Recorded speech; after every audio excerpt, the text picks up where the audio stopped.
এই দেখো আমার সুন্দরীর অবস্থা, ঠিক আছে? কারণ আমি সুন্দরীকে বকেছি, ঠিক আছে? ও গিয়েছিল পাড়া বেড়াতে, তো পাশেই। তো আমি ওর জন্য গেছি খাবার আনতে, এসে দেখি ও নেই, ঠিক আছে? তারপর আমি ওকে ডাকলাম, এই যে চলে এলো, এসে এই যে দেখো ওর দুষ্টামি। হুম। এটাকে উঁচু করে ধরলে ও ঠিক দাঁড়িয়ে পড়বে, কারণ এত পাজি ও, ঠিক আছে? সেটা ভালো না। দেখো দেখো ও আমাকে যদি একটু মানে সাপোর্ট পায়, ও ঠিক আমাকে ধরে ফেলবে, ঠিক আছে? আর ওর খাবার যদি না থাকে তাহলে তো জানোই আমার আরও বেশি মন খারাপ, কারণ ওর জন্য আগে সব কিছু আমার রেডি করতে হবে। কিছুক্ষণ আগে ওর মানে বানানো খাবার খাওয়ার জন্য অনেক মানে চেঁচামেচি করছিল। তো যাই হোক, আমার হাজব্যান্ড অলরেডি ওর জন্য বসিয়ে দিয়েছে, কিন্তু খাবে তার আগে যে পাতাগুলো খাবে, দেখো পাতা খাওয়ার জন্য কীরকম শুরু করেছে, ঠিক আছে? আর খুব দুষ্টু।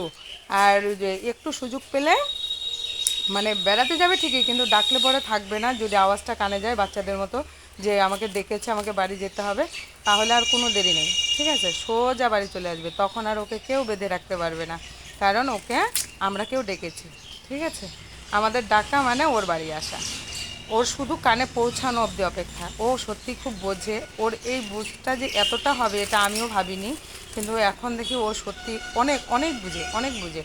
কিন্তু একটা মানে মানুষ যেভাবে মানুষকে মানে ডাকলে পরে মানুষ আসে এবং কি কথা শোনে, ও ঠিক সেভাবেই কথা শোনে, যার জন্যে আরও ওর প্রতি আমাদের একটু ভালোবাসাটা বেশি হয়ে গেছে।